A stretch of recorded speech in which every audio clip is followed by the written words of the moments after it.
Have you ever stopped to think, how did a guy who sang in the church choir in Puerto Rico, bagged groceries at the supermarket, and posted his songs on SoundCloud become simply the most influential artist on the planet, both musically and politically speaking? Because when we talk about Bad Bunny, we're not just talking about hits, it's not just about trap, it's not just about reggaeton, and it's also not just about Spotify, the Grammys, or the Super Bowl. Bad Bunny's name is already directly linked to identity, to belonging, to not asking permission from the industry, from politics, or from anyone. While a lot of people still see him as just a trend, a passing phenomenon, or an artist who sings in Spanish and makes it big in the United States, Benito has built a career that mixes music, culture, activism, and Latino pride on a level that bothers a lot of people. And powerful people too. All I know is that there will always be people who will protect and defend our country and our culture. Those are the people I want to have around here.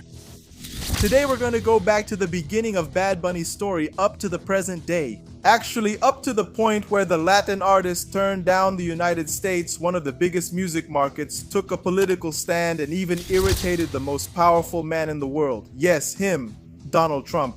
Rap, trap, and Latin reggaeton are now on this channel, and today I'll discuss the major artists. But first, what's up, action crew in the house? Listen up, if you're not subscribed to my channel yet, look now, subscribe, leave a like, and share the video if that option shows up for you. Subscribe to the channel. Did I say it already? Subscribe to the channel. I already said it. And follow me on social media. It's all de aso with a 3 instead of the E. You guys also know that I have a t-shirt store. The link will be in the description. And at the end of this video, I'll leave a playlist on the end screen with awesome documentaries like this one for you to binge watch. So let's go, because Bad Bunny's story is long, just like the story he's telling. Benito Antonio Martinez Ocasio was born in a city called Bayamon, and he was raised on an island called Vega Baja in Puerto Rico on March 10, 1994, so the guy is 31 years old today. Contrary to what many people think, man, Bad Bunny was born and raised in Puerto Rico. I don't know why people say he was born in Puerto Rico and grew up in the United States, or that he's American and from a Puerto Rican family. Anyway, man, he's from there, 100% from there. He's actually the son of a truck driver and a teacher. Man, he says that in several interviews. He's 100%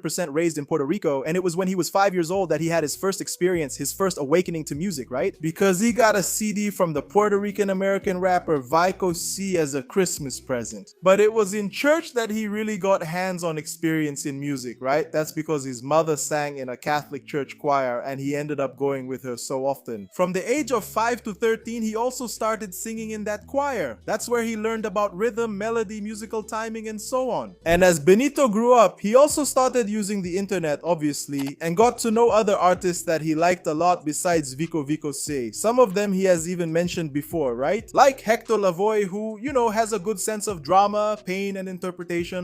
Daddy Yankee, who is also well known to us Brazilians here, that guy from the original reggaeton, the one from Gasolina. But he also drew influences from other musical genres like rock, for example. And here he used to listen to artists like Juanes and Maná on the internet. How would that be? It must be Quem Nunca, besides obviously American rap, which was what was booming at that time with artists like Lil Wayne, Kanye West, and Drake. Now you can understand why in all of Bad Bunny's music, he always tends to mix genres, right? Especially trap, rap, bolero, and yeah, rock, man. All of that is in his musical style. In an interview with The Fader, Bad Bunny once said that he actually started making music by freestyling with his friends at school, you know? Kind of just messing around, just for fun.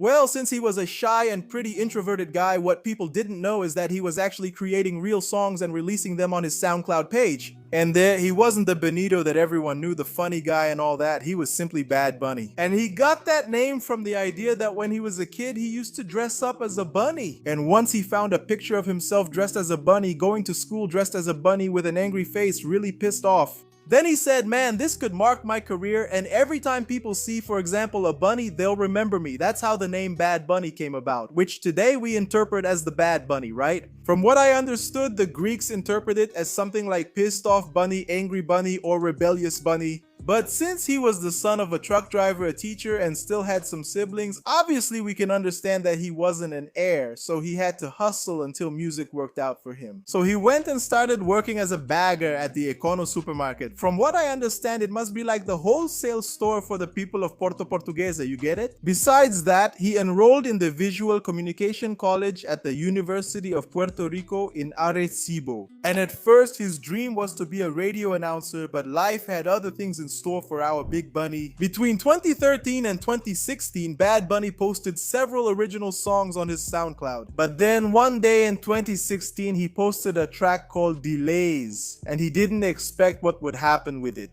Delays started gaining traction among the youth in Puerto Rico. In 1 week, it reached 100,000 plays in 400,000. And just a few months later, it reached 1 million plays that caught the attention of a lot of big names in the industry, including DJ Luyan, who had already worked with other names in Latin music who were making waves at that time. For example, Anuel, J Balvin, Don Omar, and so on. Then DJ Luyan invited Bad Bunny to join his record label, Heard This Music.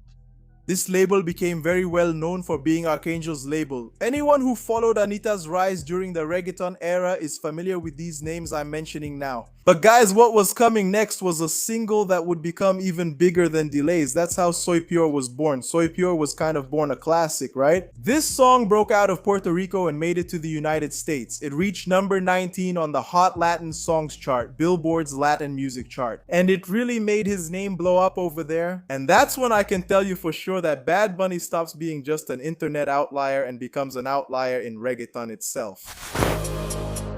Because it's worth remembering that in 2016, reggaeton was at a very specific point. With more festive lyrics, a more polished aesthetic, artists trying to sound more global and less local, and Bad Bunny came in kicking down the door with a song that showed a certain authenticity from the start. In 2017, Karol G invited him to feature on the song Ahora Me Llama, Say, which reached number 10 on the Billboard Latin Songs chart. It was also chosen as one of the best songs of the genre in the year-end lists of 2017. And it was that same year that Bad Bunny released his biggest single. You can see here that things are escalating, right? Up until then, it was the song Te Botei, which in Portuguese means something like I left you. This song was recorded by Portuguese rappers, and Neo Garcia, Darrell, and Casper Magico. In the remixed version, it featured Bad Bunny, Ozuna, and Nicky Jam. Nicky Jam just a little while before releasing X, right? Which is one of his most famous songs. So what was everyone expecting? That Bad Bunny would become even more successful with this song, right? And that's exactly what happened. It reached number 1 on the Billboard Latin chart, and it made other artists reach out to Bad Bunny. Because they must have realized that the guy was a surefire success. You know, but there was one artist at that time at the beginning of 2018 who was being talked about a lot. It was Cardi B, and she was putting together her first studio album titled Invasion of Privacy. I can't even say that name because Travis Scott's fans are still triggered by that to this day. But anyway, on that album, besides Bodak Yellow, which was already a huge hit at that time, there was another track there that, man, that song was also going to make history, and I'm talking about I Like It, which features her collaboration with J Balvin and Bad Bunny. This song was the first time many people heard about Bad Bunny, taking advantage of the 2018 reggaeton hype. He didn't release many singles that year. And I'm going to explain to you what happened, but everyone was super hyped for this guy's first studio album. Man, it was going to deliver a lot, and the first single he released was a real hit, which was the song Mia, his collaboration with Drake for the rap crowd. That was probably the first song you heard from Bad Bunny, but this Mia phase, he kind of accidentally exposed the first big feud Bad Bunny got involved in, and it was simply with DJ Luyan, the guy who was responsible for discovering him. Why? Because according to some articles here, Bad Bunny's first studio album took a while because DJ Luyan caused a delay there due to creative issues. And some ideas were in conflict with the ones Bad Bunny had. I think neither side actually expected Bad Bunny to grow so fast, and with that he gained his own audience, and just as importantly, his own identity. And I really believe that was the conflict. Bad Bunny couldn't just keep being molded only by Heard This Music, and with that he would end up just making reggaeton. Especially because Bad Bunny had much more to show the audience. So he leaves Heard This Music and signs with Rima's Entertainment. And that's when the game starts to change. It was then during his Playboy card phase featuring George Michael. On December 24, 2018, on Christmas Eve, Bad Bunny finally releases his first studio album called Por Siempre. I think that's it. That's how you pronounce the name of this album, but that's it. Por Siempre. As expected, it was a huge success. The album debuted at number 11 on the Billboard 200, and it received a lot of good reviews from traditional media outlets. They really highlighted Bad Bunny's eccentric creativity. Later, the album was chosen as one of the 500 greatest albums of all time in that controversial Rolling Stone magazine list. But he didn't cling to the success of Por Siempre forever, man. Because in June 2019, he released a collaborative project with J Balvin, simply the hottest name in reggaeton at that moment. And I think he still is, right? And this project was called Oasis, which I think a lot of people know because of the hit La Canción. I think that consolidated a different image of Bad Bunny, right? Because he wasn't that guy who fit inside the box like the other record label wanted to make him. Now he was able to work with big artists in the genre and stand there side by side, you know, on equal footing. And that became even more clear at the beginning of 2020, when he teamed up with Shakira and Jennifer Lopez during the Super Bowl halftime show, where both of them performed. And just a few days later, he already announced his second studio album titled Yo Hago Lo Que Me Da La Gana, or I Do What I Want. Could this be a response to DJ Luian? I don't know, but here he came in strong, man. And did these songs get played during the pandemic? Man, it was unbelievable. The album reached number 2 on the Billboard 200, and it became the highest charting Spanish album on that chart in history up to that point. Even though some singles had been released a little earlier, they were already making noise before the album dropped, unlike VT.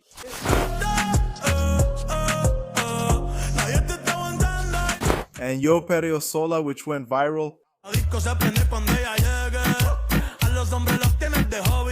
Well, Yo Perreo Sola caught the public's attention right away because of a few things, mainly the music video for that song. In the video, Bad Bunny appears dressed as a woman, which generated some positive and negative criticism because of how the artist addresses themes of gender, masculinity, and respect for women, and that stirred up a lot of people.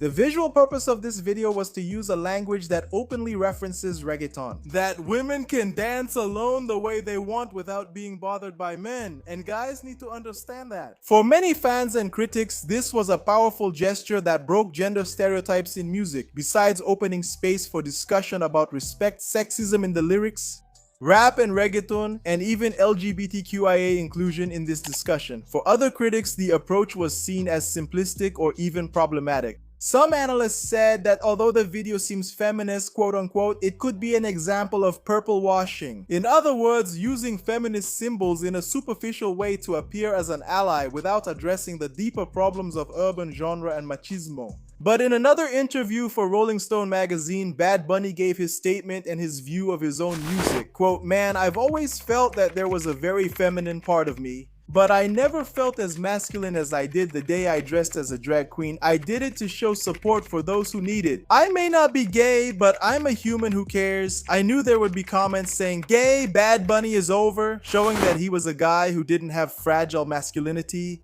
He was the first man to pose for the men's magazine Playboy. Yes, that magazine that became famous for showing naked women. You know what I mean? After the owner of the magazine appeared on the cover, right? Bad Bunny was the second man. No, let's just say he was really the first to appear on it. Man, just imagine, the most famous magazine for showing naked women now has a guy on it, and of course, inside the magazine, he gave a long interview that also made a lot of noise. Open quotes again, man. I think sex is a huge world, and everyone is free to see it however they want and do it however they want with endless possibilities. In the end, we're all human beings. Everyone falls in love with whoever they want, close quotes. But up until now, guys, I think the world wasn't ready to understand how influential Bad Bunny was and would be on this planet. That's because the next issue he was going to bring up in his work, actually, it's not that he was going to bring it up, he had already been bringing it up, but now it was going to come with even more force. It was going to annoy a much bigger crowd, the Americans. Also in 2020, his song Pero Ya No appeared in a video for Joe Biden's presidential campaign as he was running for president of the United States at that time. Let's just say Joe Biden's campaign strongly supported the immigrant community. Wasn't it strategic to bring in Bad Bunny, who was a very strong voice for the Puerto Rican community and also for Spanish speakers living there? Man, it was a really well thought out move. And in a brief history and geography lesson on this channel, let's get into the backstory. I need to tell you that Puerto Rico has a historically ambiguous and violent relationship with the United States. That's because it's a territory of the United States but without full rights as Americans. Puerto Ricans are American citizens but they're treated like outsiders, you know? And besides, in Puerto Rico, there's a constant migration to the United States to survive economically. In other words, being seen as second-class citizens by some Americans was already a common part of the Puerto Rican experience, and that includes Bad Bunny. And like I said, ever since Bad Bunny started making noise in the United States, he's been talking about this. When he took a stand against President Donald Trump during his first term, Bad Bunny never spoke in an academic tone. He spoke in a way that everyone could understand. And his message is always simple and direct. Immigrants are not criminals. Latinos built the United States. No one leaves their country because they want to, and dignity has no borders. This strongly connects with young audiences in Puerto Rico and especially the United States. About young people in the United States, man, it makes total sense because many of them have parents, grandparents, relatives, or even they themselves went to the United States, and they feel the stigma of all this prejudice firsthand. But keep this information in mind because soon it's going to be very important for a certain work by Bad Bunny that we're going to talk about here. At the end of 2020, he released his acclaimed album El Último Tour del Mundo, and this one actually became the first Spanish language album to reach #1 on the Billboard 200 site. He also won the Latin Grammy for Best Urban Music Album. I can't forget to mention that this album brought Quito's party vibe. That's where From here on, I don't even need to tell you that Bad Bunny is already a global Latin superstar in trap, R&B, reggaeton, and Puerto Rican music. And when he teams up with other great artists who were on the rise and who sing in Spanish like him, like Rosalia for example, that just paves the way for the guy. In 2021, he was chosen as one of the 100 most influential people in the world by Time magazine, besides becoming the most streamed artist on Spotify globally. In addition, in 2022, he toured the United States and Canada with the tour for his latest album, and those shows were a success. As successful as his next studio album. And in May 2022, Quellon released his fourth album called Un Verano Sin Ti with 22 tracks. It was another #1 on the Billboard 200, and he made history in several ways. It stayed at #1 on the Billboard 200 for 13 weeks, and also broke the record of 10 billion plays on Spotify. And finally, besides that, yes, Un Verano Sin Ti was the first Spanish language album to be nominated for the Grammy, the main Grammy for Album of the Year. I don't even like to talk about that Grammy edition that Bad Bunny competed in because as a Beyonce fan, never mind. But the album also, of course, brought a lot of success, like Titi Me Preguntó. Vip, say hi to Titi. Porto Bonito?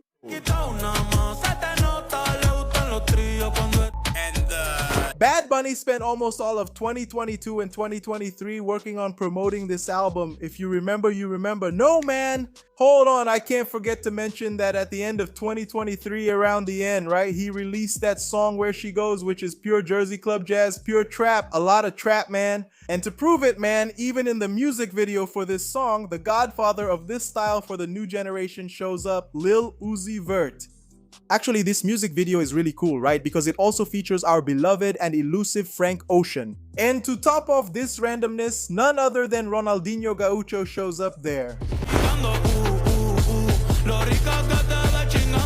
But Where She Goes was kind of a preview of the sound that Bad Bunny was going to bring in his next project. At least that's how I understood it, right? He had made some statements saying that he was listening to a lot of music from the 70s and watching movies from the 80s.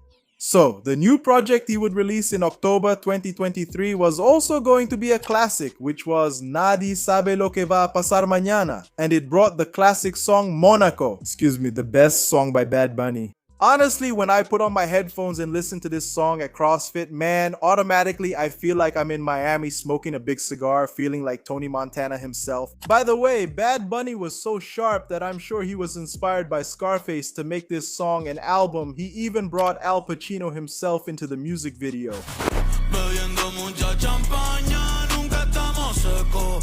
But the world wasn't ready. I don't think even Bad Bunny himself was ready for his next project. And man, when I say the world, I'm not using a figure of speech. I'm talking literally. After releasing some singles at the end of 2024 already, in January 2025, Bad Bunny released his 6th studio album titled Deve Tirar Mais Fotos. That phrase in Portuguese is something like should have taken more photos. And man, that title isn't there by accident. It's a powerful metaphor about valuing moments and important people in life, and also about the regret of not keeping more memories with those we love. And a lot of people use the title track from this album to create a trend to post on social media about how much they miss people who are gone. They gave me first.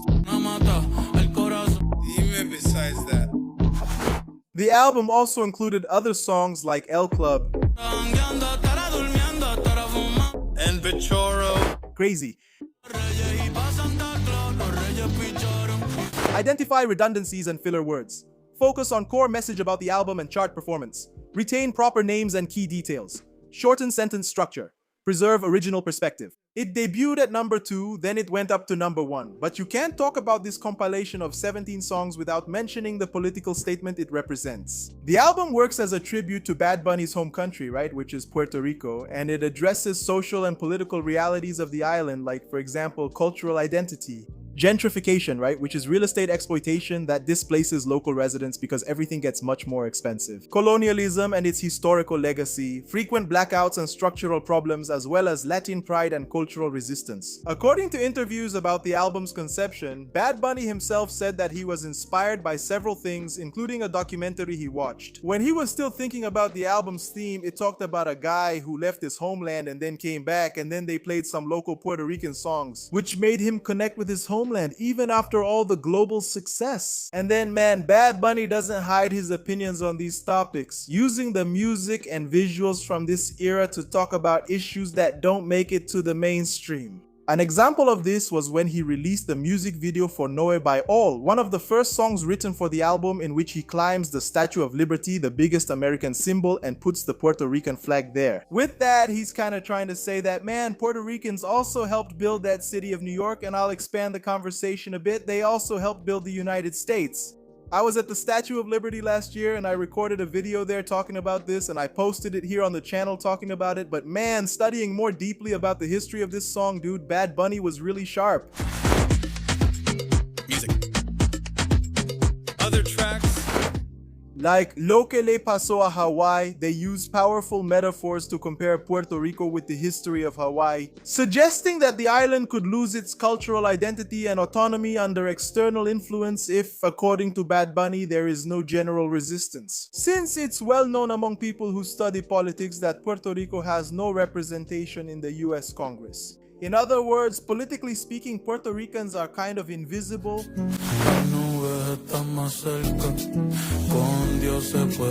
And man, I also don't need to tell you that this album comes out during a period of extreme tension in the United States regarding immigration policy and Latino identity over there. Immigration arrests are increasing today in Chicago. Is agents targeted day laborers. Agencies reached workers outside the warehouse, and at least one was injured trying to leave the area. Go after the bad guys. Go after the gangbangers. Go after the killers. These guys are just trying to work. As ICE reportedly arrested a man despite pleas from his wife that he's in the United States legally. Well, for example, by his own choice, Bad Bunny decided not to include the United States in the world tour for Debe Tirar Mais Fotos. That's because he's afraid of ICE's actions, right? Which is the United States Immigration and Customs, afraid that those guys will show up at the concert to catch people who are immigrants and just went to the show to watch Bad Bunny. Some people in the media interpreted this as a very direct, risky, and bold political stance by the artist. So he set up a 30-show residency at the Coliseo de San Juan in Puerto Rico called No Me Quiero Ir de Aquí, which was kind of like, look, if you want to see my show from my new era, man, you're going to have to travel to Puerto Rico to watch me. Which in a way was good for the island because Bad Bunny's residency generated around $200 million there, generating more jobs and more work for the people of Puerto Rico. I even saw at one point that the Airbnb people were saying there were no more Airbnbs, there were no more places to stay there because everything was fully booked. But besides that, Bad Bunny's tour is going to several other places, including here in Latin America. It's coming to Sao Paulo now in February. It's going to Europe. I don't know if it's already been there. I can't remember now. Australia too. Anyway, the guy is going everywhere except the United States. Simply some of the biggest markets for pop music, for trap, for reggaeton, for everything he does. But as shown in this video, Bad Bunny's choices aren't driven by money. Some more conservative sectors reacted negatively to Bad Bunny's stance, especially because he became an influential Latin symbol at a time when anti-immigration policies and debates about cultural identity are very prominent in American politics. But in September of last year, it happened. Bad Bunny was announced as the next Super Bowl halftime show performer. Based on what he said, Jay-Z called him and said, "My brother, come do the Super Bowl. The 2026 halftime show is yours." But as with everything in Bad Bunny's career, it's not unanimous. The comments about the artist's selection were highly polarized. Some people love it and some people hate it. About the people who love it, yes, it's another minority. Another Latino is going to sing at the biggest halftime show, the most watched halftime show in the world. Now, about those who hate it, it's like, damn, why is the guy who only sings in Spanish, 100% Spanish, going to perform at the most watched TV halftime show by Americans? There were even online petitions asking to replace Bad Bunny with a, quote, more traditional, unquote, artist. Like, for example, some country artists with all the rhetoric about family values and classic American culture. And this choice even managed to irritate Donald Trump. In an interview with Newsmax, the President of the United States said he found the decision to put the artist in the Super Bowl absolutely ridiculous. Even though in the same interview he said he doesn't even know who Bad Bunny is. According to the Tribune website, after the announcement, Trump's former campaign manager Corey Lewandowski warned that ICE agents, which is immigration as I told you, would be present at the Super Bowl to enforce immigration laws. Calling the choice of Bad Bunny shameful, despite all this, guys, Bad Bunny has been celebrating the fact that he's the Super Bowl attraction, man. The guy is really happy. In public appearances, like on Saturday Night Live, he mentioned the announcement in a celebratory tone, explicitly mentioning the Latino community and saying that the choice was also a victory for them. He also said that those who don't understand his words in Spanish will have 4 months to learn. In this case, from the day this video comes out, there are only a few days left to learn Spanish. So, to sum up the Bad Bunny story, in the end, what he did wasn't just release successful albums. He proved that a Latin artist doesn't need to translate himself to become global, doesn't need to soften his accent, doesn't need to abandon his roots. He doesn't need to pretend he doesn't see politics, immigration, inequality, or even colonialism. Because actually, you don't even need to know a single song by Bad Bunny to understand the impact this guy is making on current history. Because for him, music isn't just music, it's a historical document. And I'll say more, man, actually, for him, music might even be the new history books that future generations will read. After all, with everything I've said so far, Bad Bunny isn't just part of pop culture, he's also becoming part of history, whether you like it or not. But that's what I think, guys. I want to know what you think. Leave your comments down below, and with that, I'm signing off. Big hug from Gerson Saldana. See you in our next video, and thanks